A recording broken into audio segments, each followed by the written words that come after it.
Welcome to Business in Heels podcast, the podcast that inspires and educates women in business globally to succeed. Now over to your host, Anne-Marie Cross. And welcome to another episode of Business in Heels podcast. And I have two very special guests who are going to introduce themselves in a moment. And also we're going to have a very interesting topic today about some awards. So stick around and let's first get Lisa to introduce herself. Lisa, the floor is yours. Tell us a little bit about who you are and your role in Business in Heels. Hi, Anne-Marie. It's so great to be on the show again. I'm the CEO of Business in Heels, for those of you that haven't met me. I've been kicking around helping Business in Heels grow over the last 8 years, and it's been my absolute pleasure to sit and chat with so many women. And I think it's really a privilege that you get to run a business like this, which has got so much purpose. And so what we love to do is to empower both business and professional women, and we love to help see them succeed. And we help them through mentoring, education, connections, and marketing. And so I often call myself the Chief Chatting Officer because I get to spend most of my life chatting to people. And it's wonderful, isn't it? Because right across Australia and, of course, around the world now too, you're having a lot of those conversations. And it's interesting that it doesn't matter which country you're from, there's always a similarity, isn't there, in the challenges that are faced and in the topic that we're going to talk about in a moment, which is, of course, gender equity. Kistin, the lady behind a lot of the tech who keeps everybody sane, especially during our online amazing summits. Please share a little bit more about what you do behind the scenes and of course, with our wonderful members as well. Thanks, Anne-Marie. Great also to be here with you and Lisa today. So I'm the operations manager. So I do sit in the background, but I'm a bit like Lisa. I love to get out and have a chat, and I speak to all sorts of women.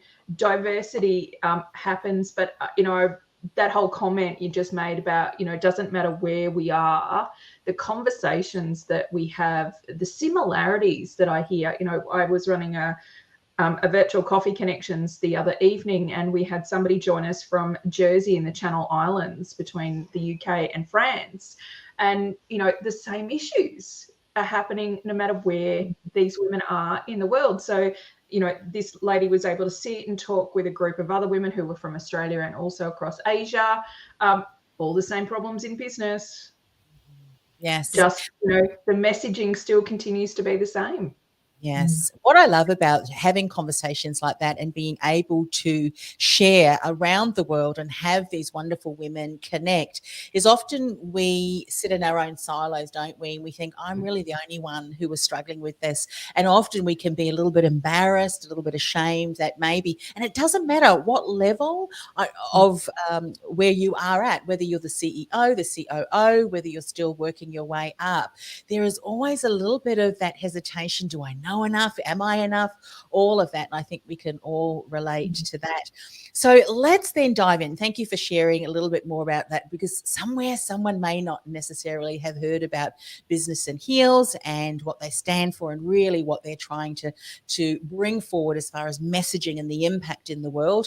But I'd love for you to spend a little bit of time, maybe Lisa will go with you first, the conversations that you've been having when it comes to gender equality. And particularly, why is Business in Heels so passionate about that? You want to share a little bit, please? Sure. Gender equality is clearly very dear to our hearts, and a big part of why we are and what our vision is all about gender equality. So we have a vision that we'll be creating an unlimited future for women. But the very fact that we have to have that vision means that at the moment women are limited. And we know that the gender pay gap sits at around 20 something percent, and in many industries it's higher. So we've been working on doing leadership summits for some time, and part of the leadership summit discussion is, how do more women get ahead into senior roles? So at the moment within Australia, it's something like 1 in 5 women are in, or less than 1 in 5 are CEOs. About 25 to 40%, depending on the industry, women in senior leadership. So but at the beginning, it's 50%. So how is it that such small percentages keep getting through? And we know that in some cases, women are their own worst enemy. And, so we do a lot of work encouraging, helping people feel more confident, giving them the tools to step up. But in some cases, it's systemic, and there are roadblocks that they have to constantly push through within organisations. And that's exhausting. And quite frankly, in some cases, the role models that they see in roles they don't aspire to be like. So they prefer to step out and start a business rather than getting to the pointy end of some organisations. So there's lots and lots of things happening around the marketplace, and we all see all the stuff that we don't want to be. We know we don't want to be in politics and have all the bullying and harassment that's been going on there. So we know what bad looks like. But what does good look like? And I guess it was in that discussion that kicked off, well, maybe we should find out what good looks like. Because if we knew what the roadmap was, wouldn't we want to do more of it? So that was a little bit of the flavour of the discussions that we started having. Yes, I love that. And Kistin, I would love to talk to you a little bit about, to expand on what Lisa has said, and that often we are, don't we? We are very aware of what we don't like, and we're able to state that with quite a lot of emphasis, because often for many of us, we've experienced it or we hear about it through friends and colleagues who are in that workplace. But then we don't often extend it to say, well, what do we like? What are we wanting to achieve? What do we want to have in the workplace? And then take that a step further and say, well, if it's not there being created, maybe it's up to me or a group of us to be able to step forward and then do that. Now, what Lisa has just described, are you seeing that across other countries with the people that you've been networking, maybe from an international viewpoint as well? As gender equality something very much on the topic for discussion amongst them as well? What are you seeing? Yeah, it is. And, it's always that same thing, unfortunately. Quite often women undervalue themselves, whether that's through, trained behaviour, the messaging that they hear at a social level, at home. It could be the culture within that particular country. It's hard to change those behaviours at times if all you're seeing is the same thing over and over again. To move, to have enough courage to move outside of that sphere, it can be dangerous in some countries, and it's not a great thing to do. For others, the courage just may be lacking because it's just too much to overcome some of those problems. And so then, organizations lose amazing people because they don't have the right cultures, they don't have the right value set. Are we testing for that when we're actually going through a recruitment process to bring the right people and the right fit into an organization? And quite often I hear, people saying, oh, this is what I've been sold. But the reality of it when we actually get into an organization can be very different to what was, discussed at the HR level, because once the rubber hits the road, profits, revenue, sales, sometimes it's very difficult to say, well, okay, this is the policies and the procedures and the culture and the values that we need to exhibit. But when times are tough, what's going to give? Sometimes it's this, and so I don't think it matters where we are. Some countries are further ahead than others, and some countries are totally lacking. And I think there has been definitely a groundswell of conversation. Yes. But I do think, like Lisa says, it's around what are those positive role models? What are the behaviours that should be the right behaviours? But I think it's more a conversation that happens at the D&I level, the diversity inclusion people, those people who are passionate about it. But I don't think it's a bigger societal conversation that happens. Yeah, I love the way that you've shared that. And it's so true. We don't often see what we don't see or hear, but it's important for those of the people who do resonate is to not give up, but rather surround themselves, such as organisations as Business in Heels, who do have role models, who are connected to those role models, who have often gone before and have started the conversation many years ago. I mean, this is not a new topic. I can't believe we're still talking about this in 2022, the diversity. It's like, I was in the career industry back in, well over a decade ago, and already we were talking about this. But let me share a secret with you. I've had many a conversation, even with men. They struggle with imposter syndrome as well, every single one of them. The difference is often they just do the job anyway and get it done. And I love that you're encouraging and empowering women to just step out. And then when they realize that, you know what, I really do have gifts and talents to be able to share and impact and empower others. And I think we're now at a stage with what's happened around the world that people are going to be far more discerning with who they do business with, aren't they? From the complete supply chain. Are you looking after your team, your suppliers? Who are you? The character of the CEOs, the leaders. And guess who we need to go and ask? We can look at their team. What are their teams saying about them? What are their customers saying about them? What are their supply chains saying? And if they are lacking, well, guess what? We will go elsewhere, because we've also learned and seen that the world is actually a small place. We can do business now. We can talk with people around the world in an instant.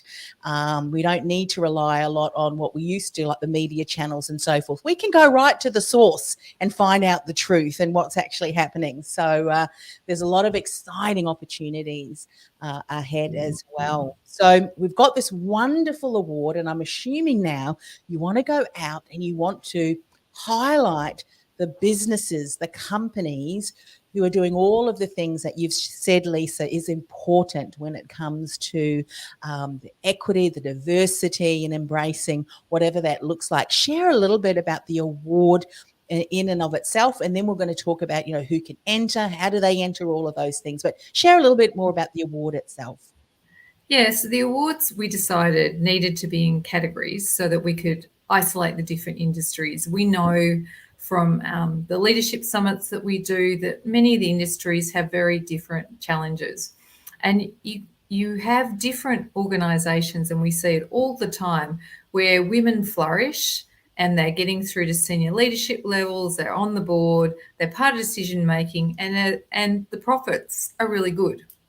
The business case for having women at every level from a profitability point of view is published on the WGEA site, and it's irrefutable that having women at all level is good for business, and yet it still doesn't happen.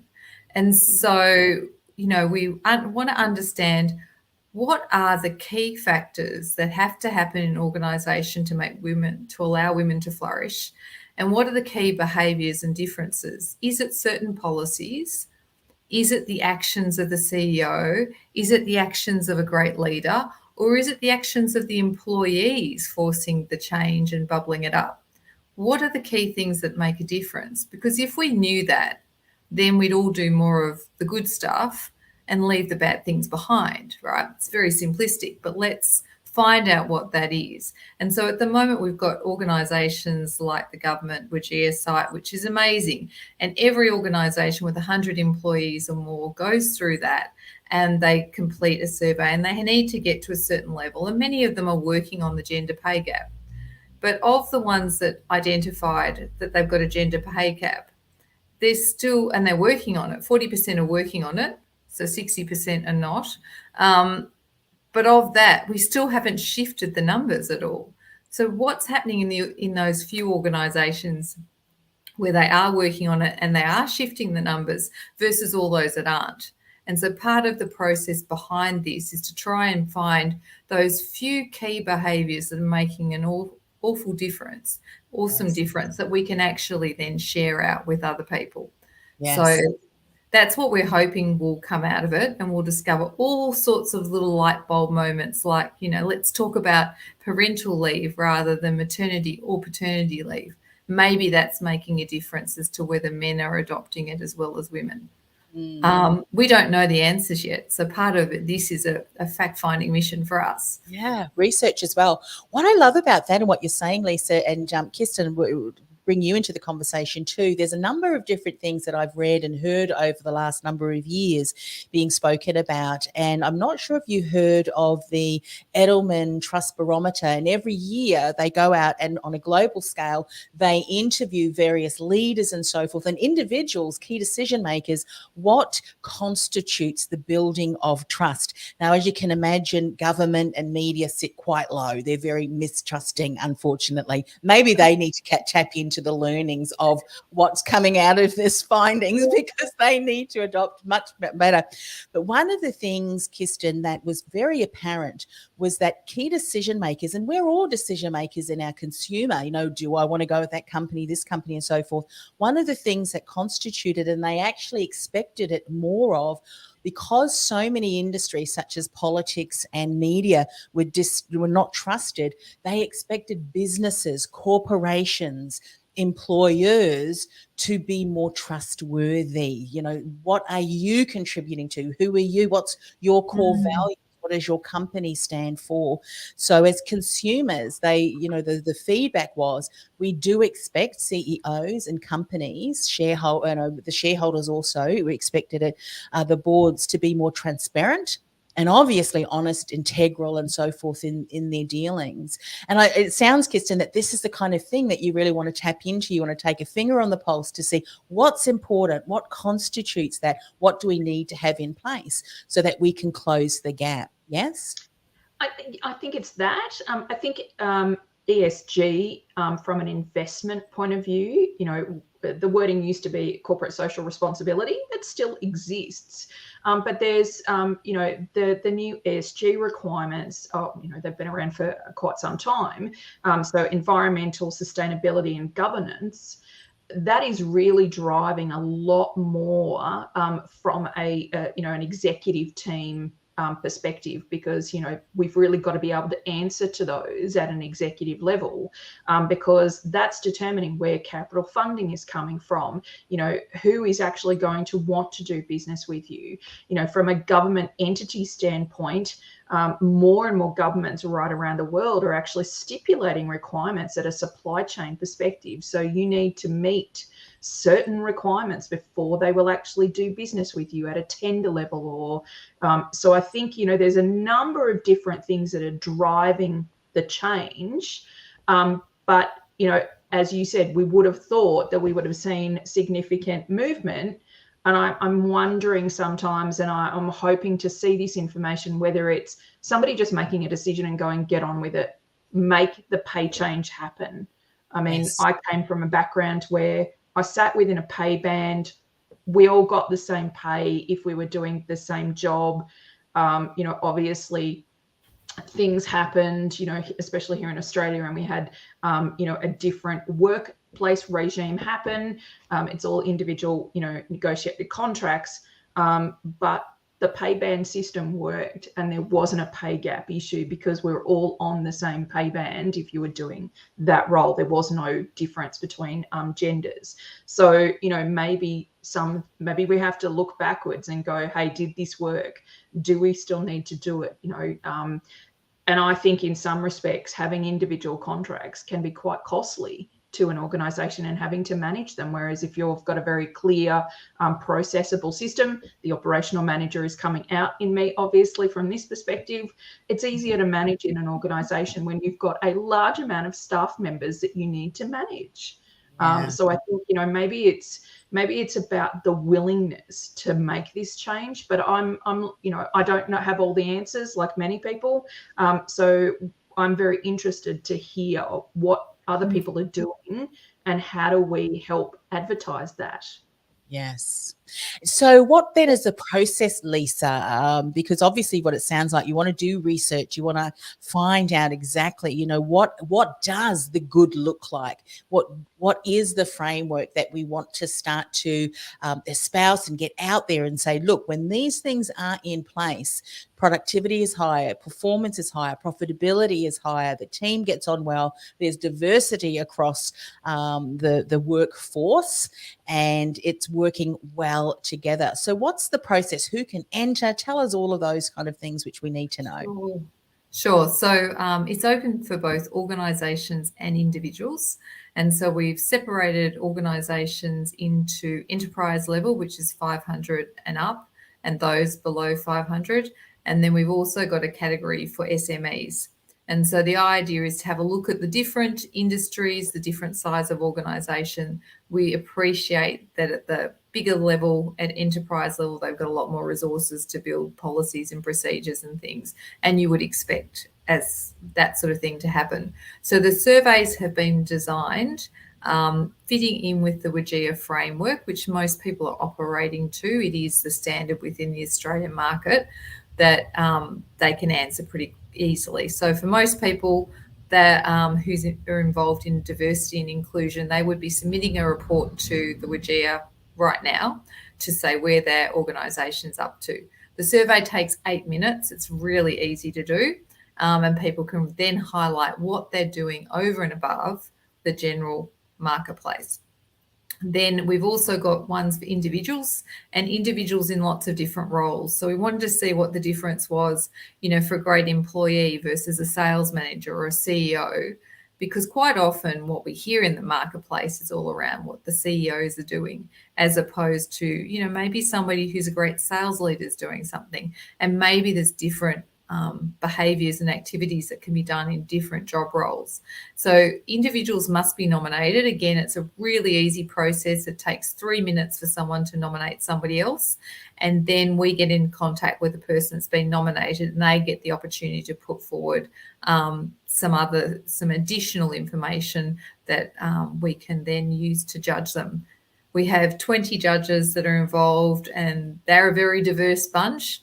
And so at the moment, we're not all of them are published yet, but we've got 10 women and 10 men from very diverse backgrounds, but all who are really passionate to see this improve, because I don't think anybody wants to wait to 2130 or whatever the date is slated. In fact, someone came back to me and said, Lisa, you've made a mistake about that. It's meant to be 2030. And I said, no, I haven't made any mistake. That's when we think we'll really have gender equality. And so, yeah. So that's one thing, isn't it, when you think about, and thank you for sharing that. And Kistin, I'll get you to share the link in a moment, what the link is to find out more information. We'll put it up on the screen as well.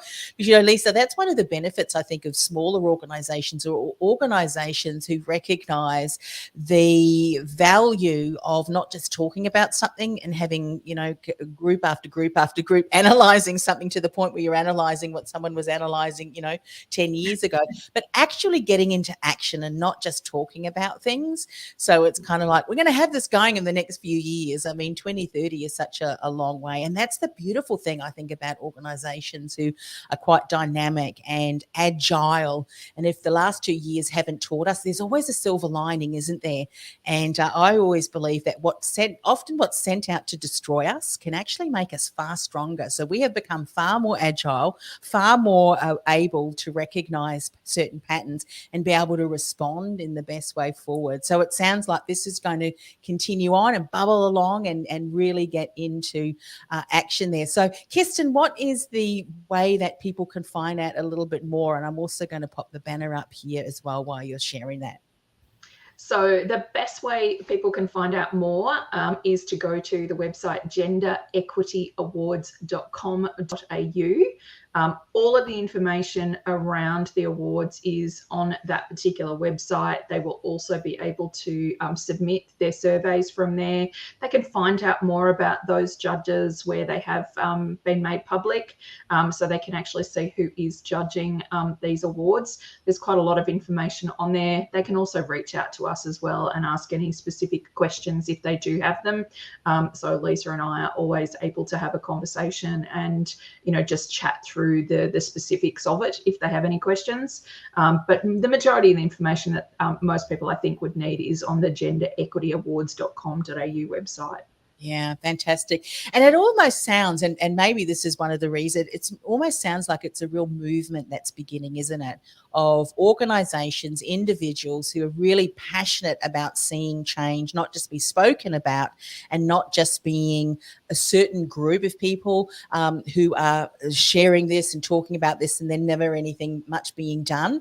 And then, getting to 20, whatever, 50, 40, whatever, that then saying, hey, we're one step closer. Whereas let's let's just make the change that is needed. And to make the change, we often have to be the change. So, Lisa, what would you say then is to an organization or someone who's part of an organization or an individual who is passionate about it? I mean, get on board. I mean, there are so many advantages, not just for your individual, for your organization, but for the many women and, of course, men too, because I think we need both, not just one, but both, to work together to be the difference in the world. What would you say to inspire and empower people to step up and become part of this so that they can contribute to this knowledge base that you're creating? Look, I think having a workplace where everyone feels equal and equally valued is really important. We know it's the way of the future. And at the moment, if there's one war, it's for talent. And so for organisations to progress at the moment, they need to have talent and be attracting talent. So this is your chance to showcase some of your team that are doing extraordinary things and making a real difference. It's an ability to showcase your organisation if you're one of the ones that is making great change. You know, step up and tell us all about it. It's an easy process to enter. And if you become one of the finalists, there'll be a fabulous awards night on the 17th of August down at the Crown Casino. So it's going to be a great night. And there will be one final winner of the best individual and the best organisation. So to date, there's been lots of organisations that have been hailed with certain citation levels. So we're getting people up to a level. We've never said what really great looks like. And wouldn't it be great to be able to go out into the marketplace and say, hey, you know, we've been recognised as the best organisation for gender equity. You know, wouldn't you want to have people coming and flocking to work for you? So I think that's what people could look forward to. And we've already got a huge amount of support from a whole lot of online media, as well as the Fin Review and the Australian, who all want to hear these stories. You know, people want to know, what's the case study look like? What does good look like? Tell us more about it. So you'll be able to hear all of that. Yeah, exactly. Yeah. So we've got the link there, genderequityawards.com.au. Kistin, from the sounds of it, not only will they be contributing to as the collective really being able to, you know, determine what does quantify and qualify what good and better looks like, what great looks like. As Lisa said, it's a wonderful opportunity to showcase the winners, the business, but also too, even the contributors, the people who put forward their awards. From the sounds of it, the judges that are being part of this, to have your company go through and be recognised, and just the conversations, I think, is going to be amazing. What are some last words as we finish up that you would like to say, just to round this all off as we finish today's show? Well, I think the really important thing is that we live in such a diverse society here in Australia, and at times our organisations don't necessarily represent the groups of or society that's actually purchasing their products and services. We want to be able to see that. And if you're an organisation that is actually wanting to get closer, you know, you talked about the trust barometer. This is about building trust with those people that you're wanting to do business with. If your organisation reflects who you're doing business with, I think that's a really important thing, because buyers are savvy. They know what's going on in the world, and they're asking more and more questions around things like ESG. Where does my super money go? Where is it being invested? Who is doing business with me? And I think that's going to happen more and more. And Lisa spoke about the war on talent. Our own employees are asking more questions. They're wanting more from our leaders. It's not just, hey, I want to go to work and it's a trendy place and it's got this and it's got a coffee machine. It's about, what is the environment like? What do who are the people I'm working with? More and more people are asking those questions. So I think this can only be a good thing if we can showcase what does great look like. Yeah. I love that. And of course, we've got the website there, genderequityawards.com.au, to find out more about what's entailed. As Lisa said, the application process, the expression of interest, is very concise, so it's not going to take long at all. Fill the details in. or recommend someone, put someone's name down. And of course, one of the Business in Heels team will be in touch. I just look forward to hearing more about what the outcomes are, the conversations that will be able to be had from this, and the impact, not only for the organizations that submit their award applications and of course get featured by the sounds of it across the whole of Business in Heels, but even further from, you know, the wonderful organizations that are waiting for a lot of this feedback, and then the impact that comes out of that. Imagine the many lives that are going to be impacted, you know, consumers, employees, I should say, and the community at large. So you guys are always up to something really interesting. So this, of course, is just another one of those wonderful projects that Business in Heels is championing. So thank you so much for coming on your show and sharing more about the Gender Equity Awards and how we can all get involved. Thanks, Anne-Marie, for having us. Thanks.